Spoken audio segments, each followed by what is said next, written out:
Well, good afternoon and welcome to this next in the series of the Policing Information Principles videos that we are making available to everyone who is interested in the work of the Themis Group.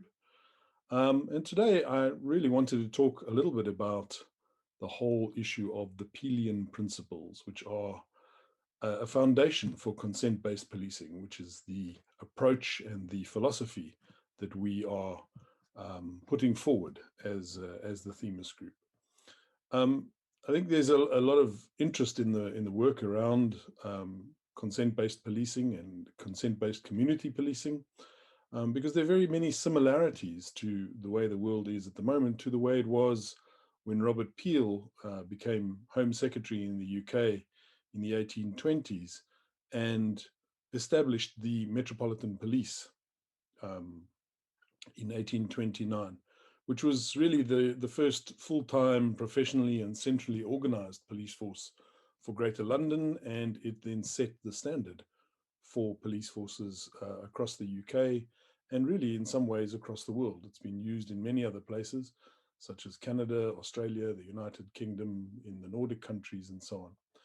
These principles that were set down by Robert Peel really summarize and express, if you will, the definition of an ethical police force. The approach under these principles is known as policing by consent, and it really does set the stage for police forces who are going to approach their policing of their communities from this ethical and consent-based approach. The Peelian principles have 9 subsections, if you will, and looking at the first one, I think is really interesting. It is to prevent crime and disorder as an alternative to the repression of the community by military force and the severity of legal punishment. It's really important, I think, to understand the difference between the philosophies. And in many parts of the world today, there is a philosophy of law enforcement, where police officers are engaged in a process of enforcing the law. You will do as we say, rather than we will work with you to ensure that law and order is instituted. So really, the focus of the Peelian principle is to prevent crime and disorder rather than the implementation of law and order. The second one really is to recognize always that the power of the police to fulfill their functions and duties is dependent on public approval of their existence as a force, their actions and behavior, and their ability to secure and maintain public respect. I think this is really one of the key things. I think much of what we see in the media today emphasizes that there has been a decline in public respect in many parts of the world for the work that police do.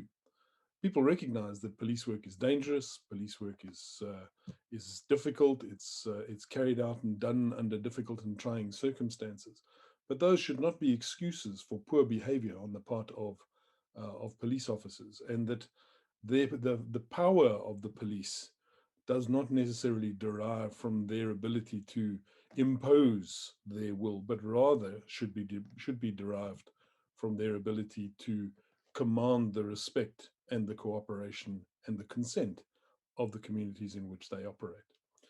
The third one is to recognize that to secure and maintain that respect and approval of the public means also securing the willing cooperation of the public in the task of observing the laws of the country or the state or county or whatever it may be. So really, it's again comes back to this idea that the principal approach of consent-based policing is not to enforce the law, but to elicit the respect and the approval of the public to cooperate in the observance of the laws of the particular jurisdiction. And I think it's really crucially important that we understand that it's about that sense of cooperation and maintaining of respect and approval between the public and police that makes consent-based policing work. The fourth principle is to recognize always that the extent to which cooperation of the public can be secured diminishes proportionately to the necessity for the use of physical force and the compulsion for achieving police objectives. So it's really it's almost counterintuitive to have an enforcement approach, an approach which says you will do as we tell you. It is human nature almost, I would say, to say if you force me to do something, I'll do it only under pain of some kind of retribution, and that generally people then comply to the absolute minimum.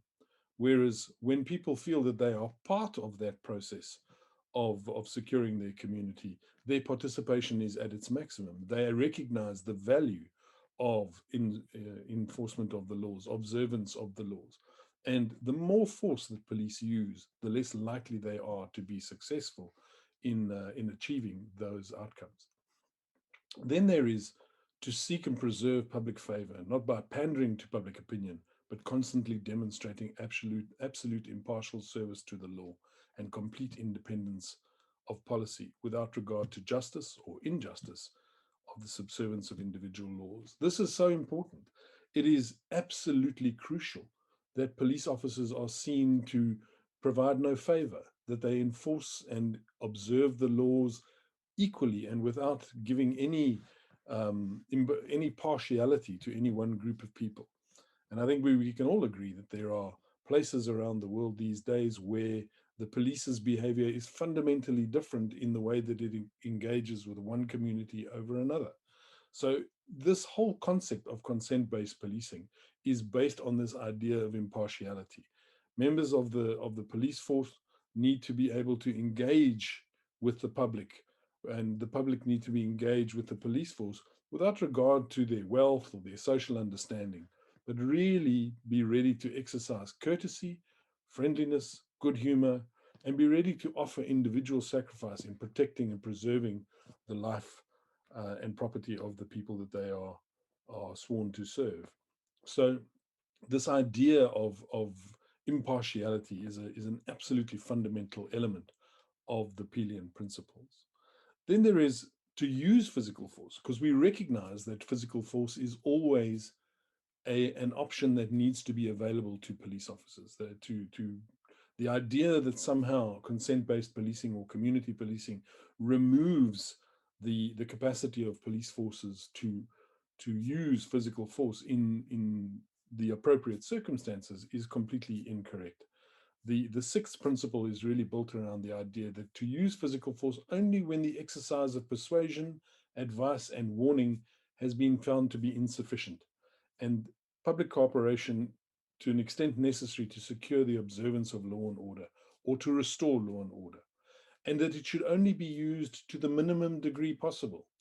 So we hear a lot about the minimum use of force, but I think that there is really some thought to be given around what is that minimum use of force, and police officers in trying to de-escalate situations should really try to look at what other options are open to them before they actually move to the use of force as a mechanism for enforcing or restoring order. And I think that once police officers get to that point, of course, the idea is to be as focused as possible and to implement the force to the minimum degree required to be able to achieve the outcome that is necessary for that particular situation.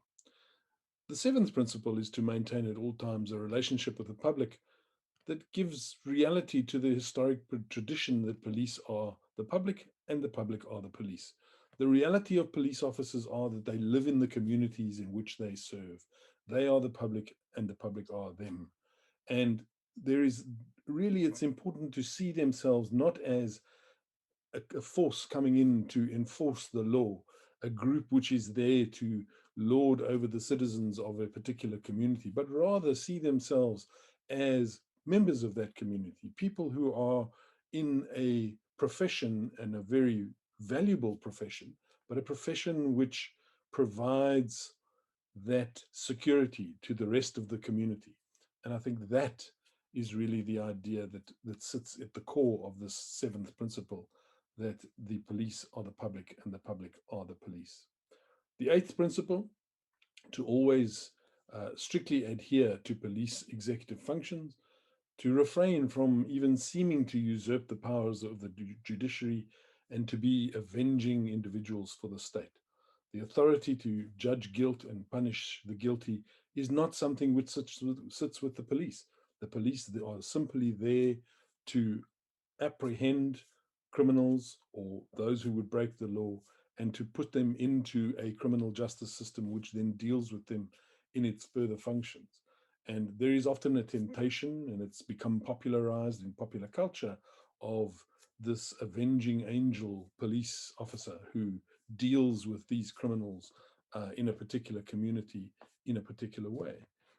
It's important to understand the limits of police function and the limits of police power, and where those functions fit into an overall criminal justice system. It is the front line of the criminal justice system, but it is not the system all on its own.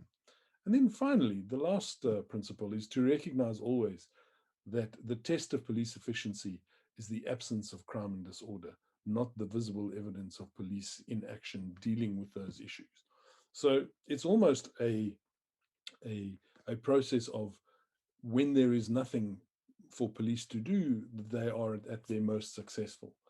And I think that's a very interesting idea, because if the police and the community are completely integrated in their focus of ensuring the security and well-being of the community in which they live and serve, then there will be the absolute minimum of crime and disorder. We will never have an absence of crime in its entirety. There will always be those in society who would wish to bring criminal intent to some activity that they're undertaking. And it is the important role of the police to then prosecute that criminal activity, and to put those people in the appropriate detention and put them through the criminal justice system. But the reality of the situation is that when police officers are doing their job at their very best, the level at which crime and disorder exists will be at its absolute minimum. And I think that's something we can all agree we should be striving for in the communities in which we live. I hope that you found this short explanation of the Peelian principles and how they work together with the modern concept of consent-based policing to be interesting and valuable. And maybe you'll watch at a further time more of the videos that we're putting out to explain community policing and consent-based policing for police authorities and organizations around the world. Thank you. If you would like to receive more information about the topics covered in this video or any of our other videos, please subscribe to our channel or contact us at www.themisgroup.org and we'll get in touch.